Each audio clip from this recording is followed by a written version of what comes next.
അപ്പോൾ 5 മിനിറ്റ്സിനുള്ളിൽ പ്രിപ്പയർ ആക്കാൻ പറ്റുന്ന ഒരു ഹെൽത്തി സൈഡ് ഡിഷാണ്. ഇതിൽ വേണ്ട ഇൻഗ്രീഡിയൻസ് എഗ്ഗ്, ചീസ്, ബട്ടർ. അതുകൂടാതെ ഇതിലേക്ക് വേറെ 3 ഐറ്റം കൂടി വേണം.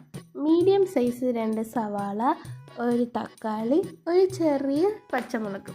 ഇത് 3ഉം ചെറുതായിട്ട് അരിഞ്ഞ് പാനിൽ വെളിച്ചെണ്ണ ഒഴിച്ച് നല്ല സോട്ട് ചെയ്ത് വെക്കുക.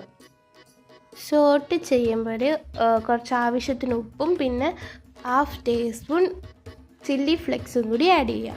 ഇനി പാനിലേക്ക് അടിച്ച് വെച്ച മുട്ട ഒഴിക്കുക. ഇനി നമ്മൾ നേരത്തെ സോട്ട് ചെയ്ത് വെച്ച ഉള്ളി, തക്കാളി അത് ഇതിലിടുക. 2 ടീസ്പൂൺ ഇടുക. ഇനി ഇതിൽ ചീസ് ഇടുക. അത് കഴിഞ്ഞ് നമ്മൾ ഇത് ഫോൾഡ് ചെയ്തെടുക്കുക. ഇത് നമുക്കിനി എന്തിൻ്റെ കൂടെയും കഴിക്കാൻ പറ്റും. ഞാനിവിടെ രാവിലെ മോർണിംഗ് ബ്രേക്ക്ഫാസ്റ്റ് ചപ്പാത്തിയും കടലക്കറിയും നമുക്കപ്പോൾ അതിൻ്റെ കൂടെ ഒരു സൈഡ് ഡിഷ് എന്ന രീതിയിൽ കഴിക്കാൻ പറ്റും. നിങ്ങൾക്കിപ്പോൾ അപ്പമോ ദോശയോ എന്തിൻ്റെ കൂടെയും കഴിക്കാം.